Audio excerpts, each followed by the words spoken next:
안녕하세요. 종교와 인문학 최재형 교수입니다. 오늘은 92강, 이제 조금 있으면 100강이 되네요. 어느 분이 저한테 그런 말씀을 하셨어요.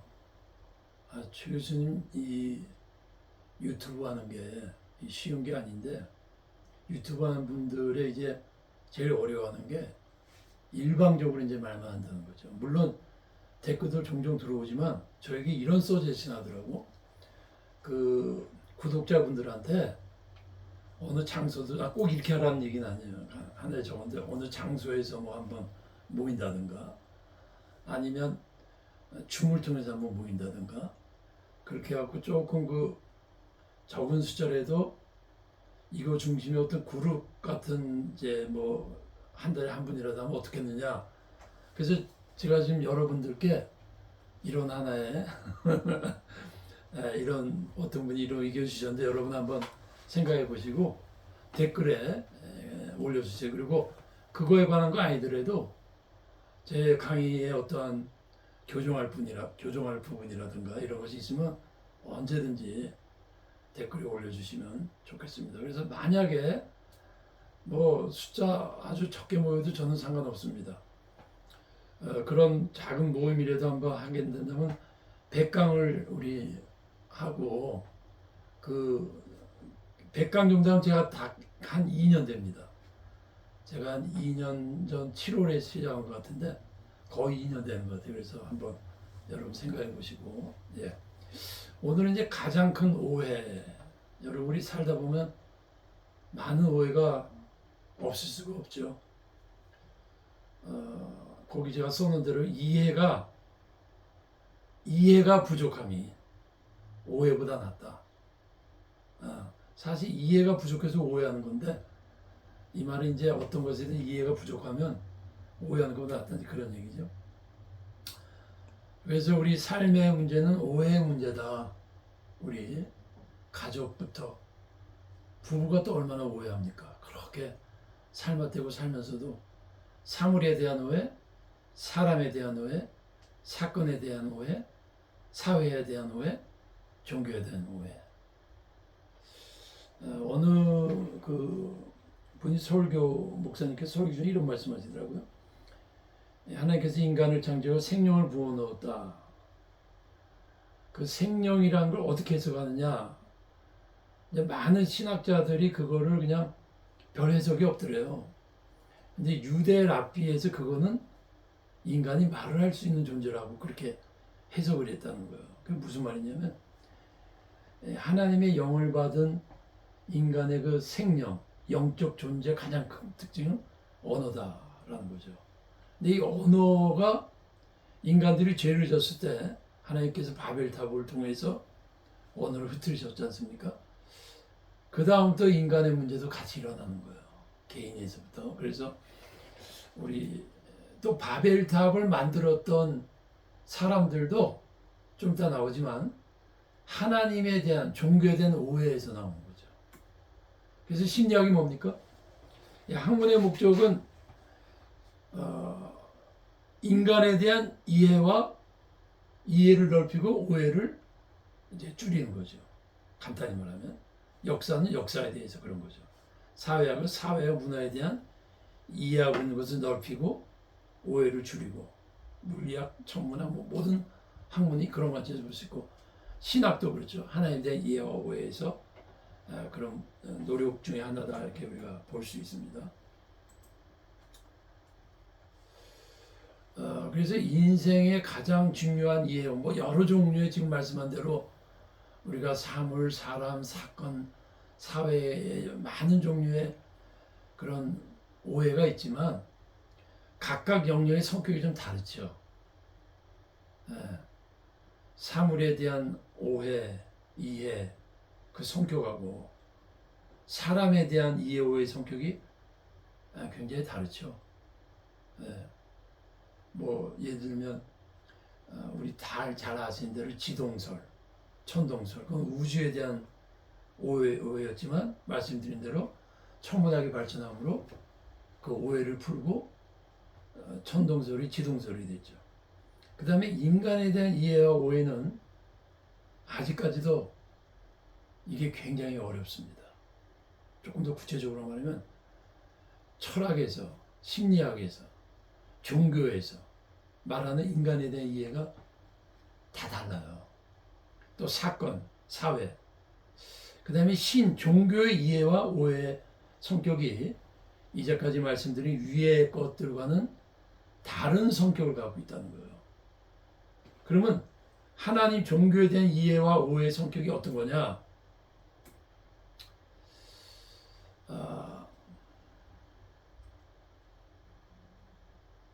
이겁니다. 이건 뭐냐면 모든 문화와 사회의 근본이 종교입니다.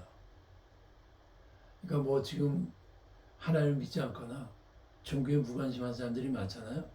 그런데 어떤 사람이나 어떤 문화나 어떤 나라나 깊이 파고 들어가면 그들의 가치관과 사상은 다 종교에 있는 거예요. 여러분 한국 분들 믿는 거나 안 믿는 분들이나 뭐가 있죠? 사회 직장 속에서 문화가 뭡니까? 유교잖아요. 거기서 못 벗어납니다. 정치 이념이 뭐예요? 사회주의, 공산주의, 뭐 자유민주주의. 그 근본이 어디서 있어요? 유럽, 대표적인 미국. 그 정치의 자유민주주의 이념의 근본이 어디서 왔습니까? 미국이 18세기, 19세기에 모든 국가들이 세계가 왕정국가일 때 민주주의 국가로 탄생했을 때 성경의 근본이었거든요. 뭐 더 이상 설명 필요 없죠. 모든 도덕과 행동의 근본이 어디서 옵니까? 여러분 한국 사람들의 도덕관이 어디서 오죠? 공자맹자예요. 그리고 유럽과 미국과 기독교 국가들의 도덕 행동의 근본이 뭐예요? 여러분 이거는 여러분들을 다 인정하실 거예요.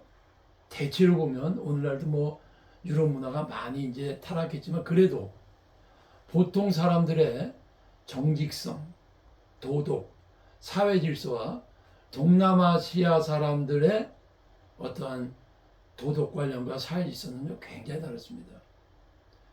저도 베트남도 여행해 봤지만 그 공항에서부터 제가 바보짓을 했는데 얼마나 바보짓을 했냐면 제가 여권 안에다가 저 달러를 좀 껴놨는데요.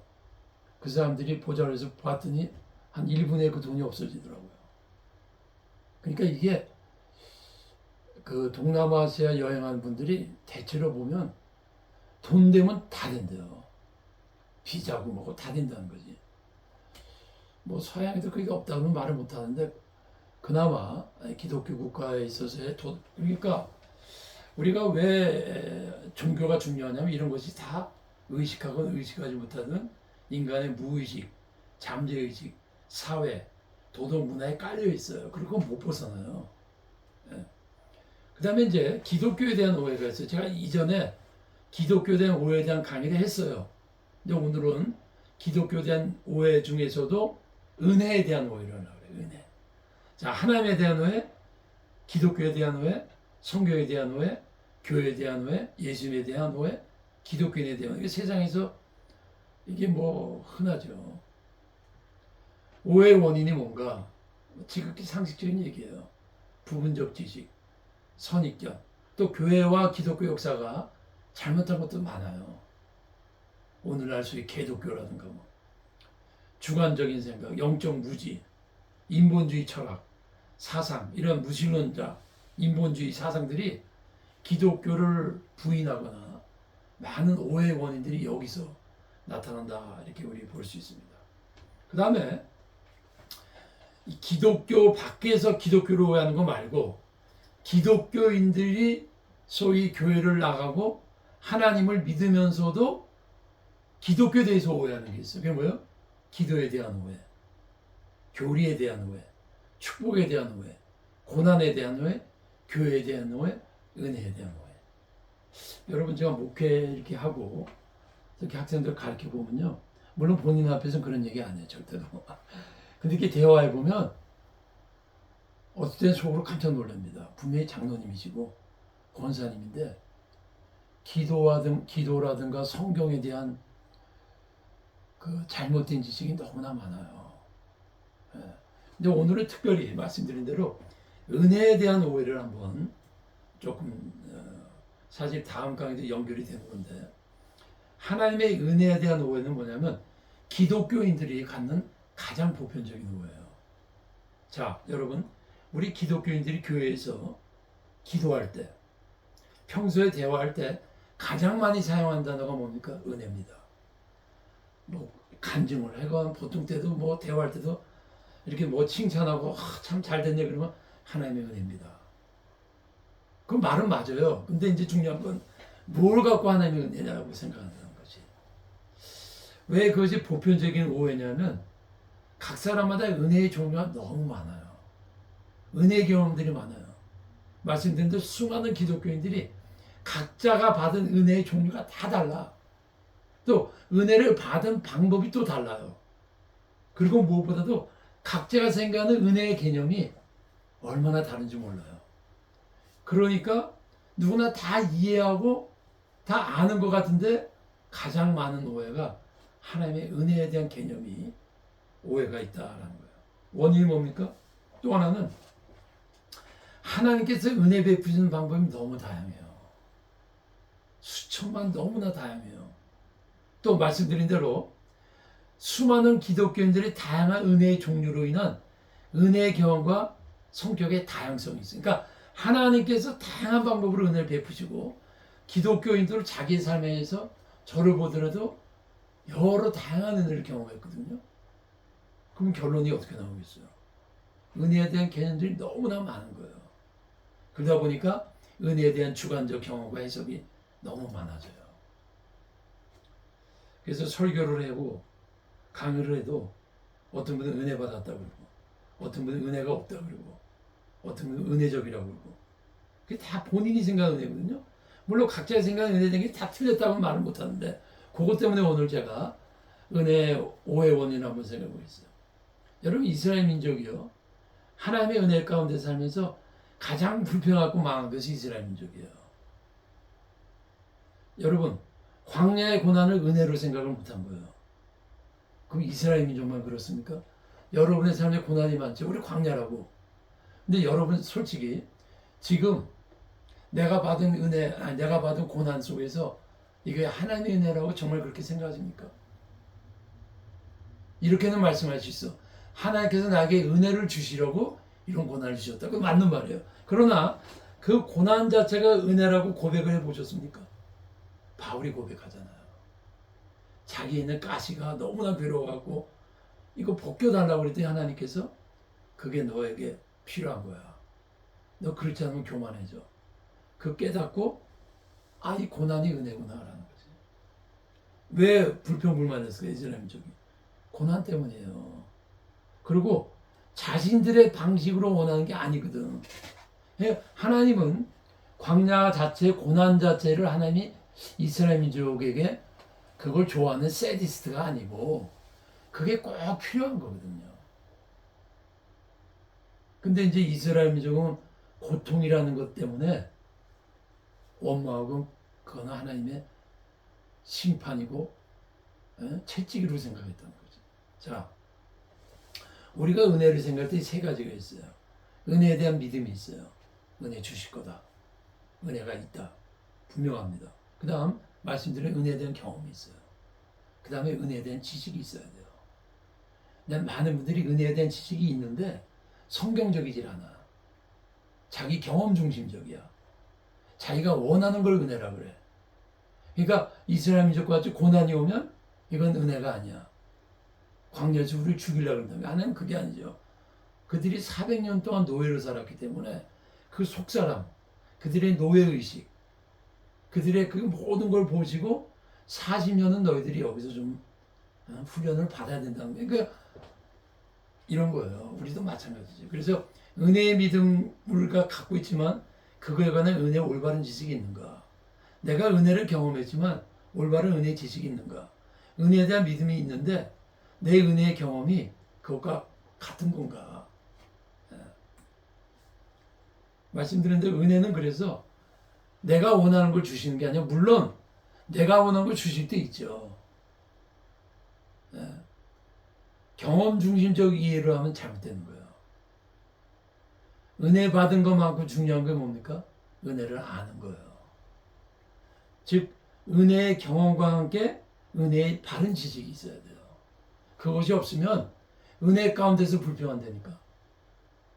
은혜 가운데 불평하기 때문에 더 큰 은혜를 못 받는 거예요.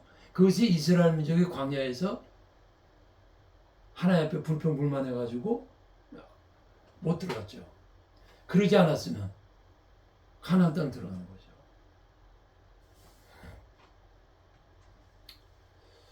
하나님의 은혜 베푸시는 방법이나 과정보다 은혜의 결과에 관심이 많은 거예요. 근데 하나님은 은혜 베푸는 방법과 과정 자체가 우리에게 그게 은혜예요. 근데 우리는 내가 원하는 보다 좋은 것, 고난이 없어지고 보다 잘 되는 것. 성경에 그런 말 없어요. 물론 이 말은 곧 내가 지금보다 그럼 잘못돼야 돼? 그럼 앞으로 잘 되지 않대? 그런 뜻이 아니에요. 그런 뜻이 아니라 내 중심적으로 내가 원하는 방향대로 돼야 돼. 그런 게 아니라는 거예요. 은혜는 내 중심적이 아니에요. 하나님의 은혜의 과정과 방법을 알지 못하면 하나님께서 은혜를 주셔도 은혜를 모르고 은혜를 거부합니다. 한스 게오르크 가다모로가 유명한 신학자입니다. 이분이 하나님의 은혜에 대해서 말한 건 아니에요. 근데 그 책을 읽다가 이거 굉장히 중요하다. 진리와 방법이라는 책인데, 자, 이거 한번 그렇게 어려운 글은 아닌데 한번 조금 생각해 볼 필요가 있습니다. 이해라는 것은 우리가 어떻게 은혜라고 쓸겠죠. 은혜의 이해라는 것은 서로 무관하게 존재하는 것처럼 보이는 상이한 지평들의 상호학원. 이거 좀 어려운 말이에요. 이렇게 생각하면 돼요. 무관하게 존재하는 것처럼 보이는 것들은 뭐죠? 타인, 또 믿지 않는 사람한테 하나님, 또 우리들에게는 나의 무관심의 대상. 뭐가 있겠어요? 고난. 그러니까 은혜를 생각할 때 우리는 고난은 없어야 되는 거야. 그리고 은혜를 생각할 때 내 삶에 일어나는 많은 나를 어렵게 하거나 내가 원하지 않는 것, 내가 생각하지 않는 나보다 못한 어떤 타인들 전혀 관심 안 써요. 근데 가다모는 뭐라고 하냐면 내가 그렇게 무관심하고 나에게는 상관없다고 생각하는 것들을 상이한 지평, 그 뭐냐면 이질적이란 말이야. 나하고 다른 영역이라고 생각하는 거예요.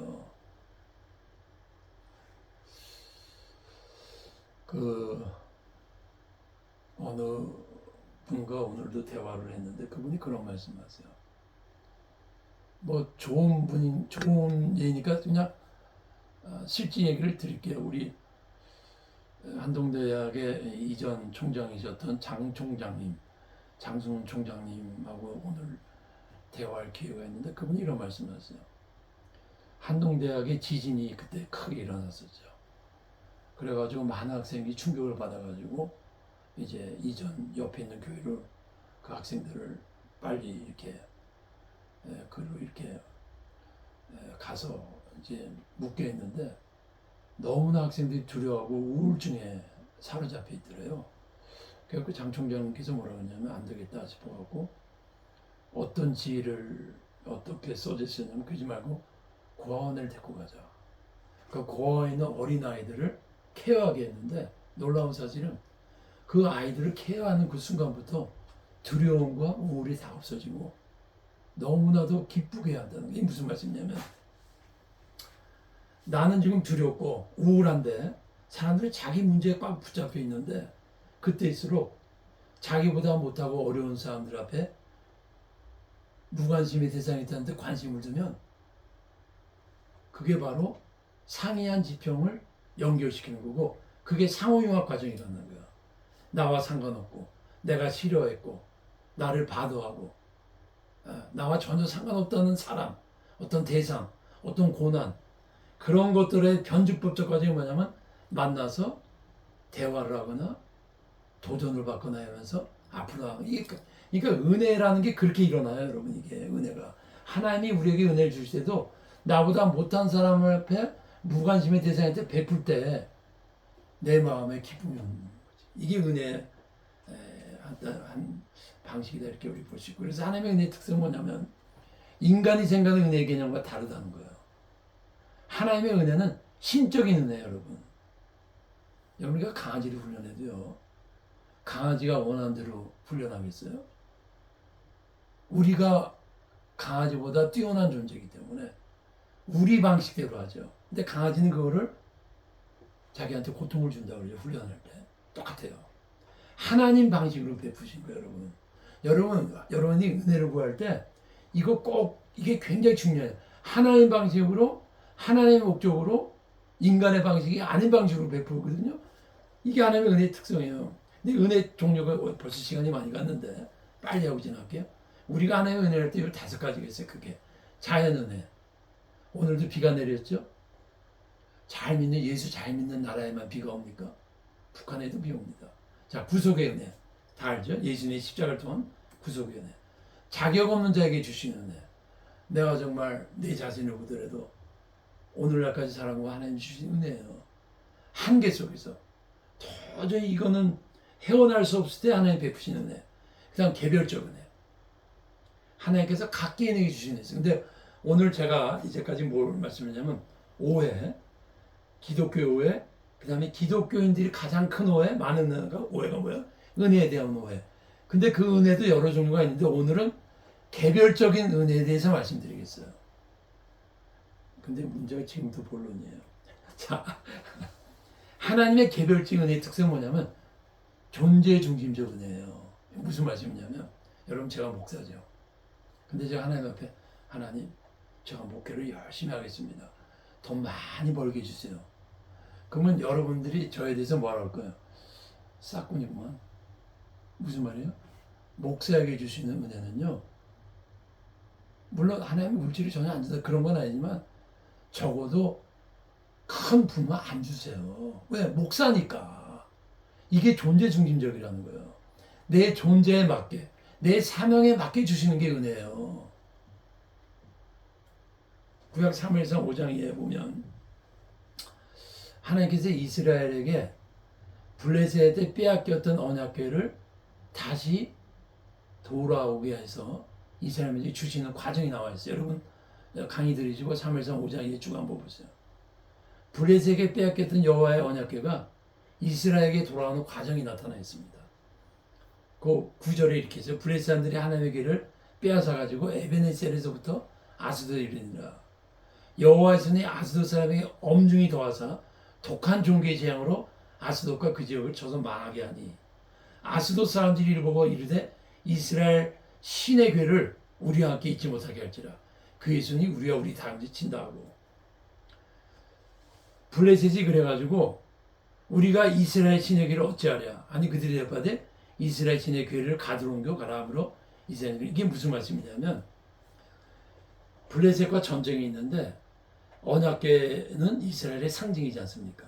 그러니까 블레셋이 옛날 전쟁은 그 다분히 종교적인 성격이 있어요. 우리가 이겼다는 너네 신을 우리가 이겼다는 거예요. 다른 부족이 이겼다는 건 우리 종족의 신이 다른 종족의 신보다 크다는 걸 말하는 거예요. 그러니까 이스라엘의 언약궤를 빼앗단 말이에요. 근데 언약궤를 돌려보내잖아요. 왜 돌려보내죠? 이스라엘들이 생각해서 돌려보내는 거예요? 아니에요. 소유하려 하지 않는 게 아니라 더 이상 소유할 수 없기 때문에 돌려보내는 거예요. 왜요? 엄청나게 하나님께서 재앙을 내렸거든. 뭘 의미합니까?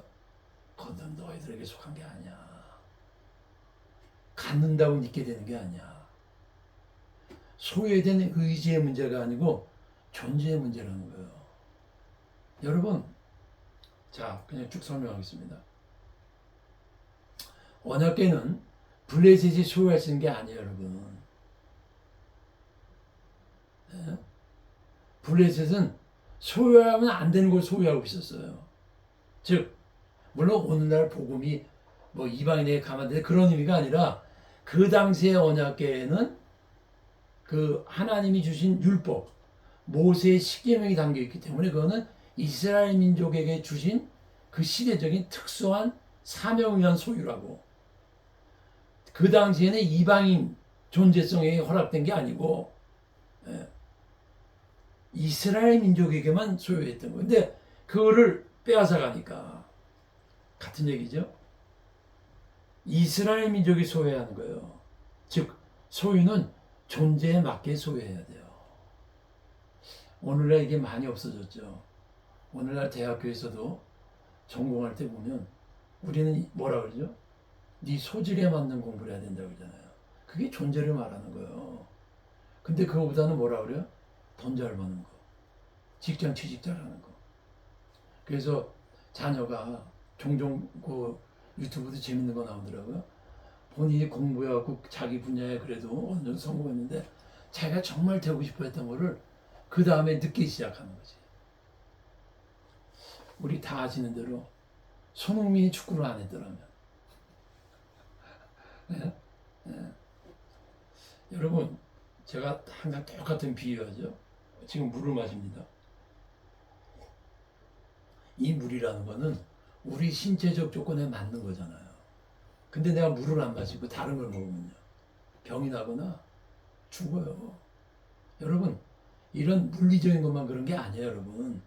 물질, 명예, 권력, 신분, 직장, 학업, 모든 것이 나에게 안 맞은 거라면요. 안 돼요. 그래서 소유와 존재의 메커니즘이 있다는 걸 아셔야 돼요. 소유는 존재의 메커니즘, 그게 아니라 죄송합니다. 소유와 존재의 메커니즘이란 그 얘기예요. 존재에 맞는 소유가 아닌 존재가 파괴되고 자신의 존재에 맞는 소유물은 그 중에서 자신에게 재앙을 갖고 와요. 그게 블레셋이 언약궤를 갖고 있다가 엄청난 그 고통을 받은 거예요. 존재의 소유를 맞춰야 돼요. 존재를 소유에 맞추면요. 제가 가끔 이제 어쩌다 미국 같은 데 가면 이제 구두 같은 게 굉장히 이제 세일할 때가 있어요. 근데 너무나 마음에 맞는 구두가 있는데 너무 커. 그럼 살까요? 살지 말까요? 싸다고 삽니까? 똑같은 아주 쉬운 얘기예요. 존재의 메커니즘을 역행하죠. 여러분 보세요. 무소유로 해서 존재가 파괴를 합니다. 간단히 말하면 너무 가난한 거야. 근데 그 다음에는요. 잘못된 소유로 해 존재의 파멸을 하는데 A가 많을까요? B가 많을까요? 아프리카 같은 데는 A가 많아. 먹질 못하니까. 삶에 필수적인 게 없어. 근데 그래도 한국이나 미국 같은 경우는요. B가 훨씬 많아. 아담과 이브가 먹을 게 너무너무 많았잖아요. 근데 선악과를 우린 먹는 거지만 소유거든. 이거 가지지 말라는 거 갖고 싶은 거거든요. 심령이 가난한 자 존재죠. 복이 있나니 천국이 그들의 것이요. 이거 뭐냐면 심령이 가난해야 천국을 소유한다는 거예요. 이게 소유와 존재의 메커니즘이에요. 그러면 심령이 부하면요 하나님 안 찾아요. 그런데 보세요. 마태복음에 심령이라고 그러는데 누가복음에는 그냥 가난한 자예요. 하나님 나라가 너의 것이지. 이게 오늘날 아프리카나 남미에서 굉장히 부흥을 해요. 이게 무슨 말이냐면 그러면 우리 꼭 가난해야 됩니까? 심령이 가난해야 돼. 그러면 부자는 천국에 못 갑니까? 부자가 천국에 가려면요. 심령은 가난해져야 돼. 그럼 어떻게 심령이 가난해질까요? 백만장자가 있어도 돈이 있어도 그것이 자기 마음에 아무런 의지가 안 되고 하나님의 어떤 방법을 통해서든지 그의 마음을 가난하게 하면 천국에 간다는 거죠. 그래서 심령이 가난한 자는 복이 있나. 가난한 자는 그러니까 영혼과 물질의 메커니즘이 있는 거예요. 그래서 대체로 돈이 많고 크게 성공했는데 하나님이 특별한 방법으로 손을 대지지 않으면요 예수 믿는 사람 없어요. 심지어 예수 믿어도 돈이 많거나 그러면 제대로 믿는 사람 굉장히 드물어요. 왜냐하면 물질과 영혼의 메커니즘이 있어서 그래요. 여러분을 스스로 생각해 보세요. 막 고난이 있을 땐 기도하다가 그게 풀리면요 마음과 환경에 메커니즘이 딱 붙어갖고 늘어지는 거예요. 이게 한국교회 오늘날 잘못이에요. 왜? 60년대, 70년대 가난과 전쟁 이후에는 막 심령이 가난할 수밖에 없었잖아. 지금은 부해지니까 메커니즘이 우리 스스로가 쇠퇴한 거지. 7개월간 이게 뭐냐면 소유의 일시성이에요. 브레셈이 이제 언약을 소유했을 때 이제 우리 거다 그랬거든요. 7개월은 못 견뎌요. 여러분 밑에 보세요. 기업이나 국가나 사상이나 문화나 하나님의 뜻에 맞지 않는 것은 오래 못 갑니다. 세상의 기업이 3대 갖는 기업이 아주 드물다는 거예요. 왜 그럴까요? 예? 뒤집어 말하면 이런 거예요. 기업가도 기업이라는 것의 어떠한 본질, 그것에서 벗어나면 그 기업 망하는 거예요. 그러니까 기업의 존재성은 뭐냐면 기업의 본질에 맞는 운영 방식이 있어야 돼요. 유동성, 뭡니까? 블레셋이 자기들 거라고 생각했는데 하나님이 옮기잖아요. 돈이 뭐예요? 돌고 도는 거라고. 하나님이 옮기는 거예요. 이 말은 뭘 의미합니까? 남보다 힘이 있고 기질 있다 소유하는 게 아니에요. 능력이 있다 소유하는 게 아니에요. 반면에 능력이 없다고 소유 못하는 게 아니라고. 예? 근데 우리는 그 일반적인 논리로 가거든. 힘 있고 기술이 있으면 소유할 거야. 힘과 기술이 없으면 그거는 그게 세속적 사고방식이라고. 거기에 유혹을 받아갖고 기독교인들도 이 시대의 세속에 물든다는 게 이런 거예요. 세상 사는 방법대로 저렇게 하니까 돈 버는 거구나. 그게 반기독교적인, 그러니까 하나님 믿으면서 반기독교적인 사고방식과 반기독교적인 소유방식으로 갖고 있으니까 남들이 소유한다고 해서 무조건 소유하면 안 되는 거예요. 사회가 인정한다고 해서 내가 소유가 오른 게 아니라니까. 그럼 어떻게 해야 됩니까? 주제 파악하라는 거지. 은혜 받기 위해서라는 거는 어떻게 돈을 벌 수 있을까? 돈 버는 선거의 방법이 뭔가 그거 한다고 하는 게 아니고요. 물론 때에 따라서 필요하죠. 그게 아니라 내가 누구냐. 제가 처음에 말씀했죠. 저는 목사잖아요. 예? 솔직히 말할게요. 제가 정직하게 말해서 이거에서 좀 수입이 들어올 줄 알았어. 처음에는. 물론 그 목적으로 한 거는 저는 제자한테 떠밀려갖고 이거 시작했어요. 근데 뭐 옆에서 막 그래갖고 나서 목사인데도 살짝 넘어갔죠. 이거 잘 되면. 근데 딱 2개월 하고 내가 딱 꿈에 깼어요. 아시겠지만 좀 조회수도 이미 조회수를 통해서 들어오는 건 이미 버렸어요. 내가 깨달은 건 뭐냐면 이건 그냥 하는 거야. 내가 조금이라도 기독교인들에게, 넌크리스천들에게 말씀의 유익을 준다면 그거요. 주제 파악을 하는 거지.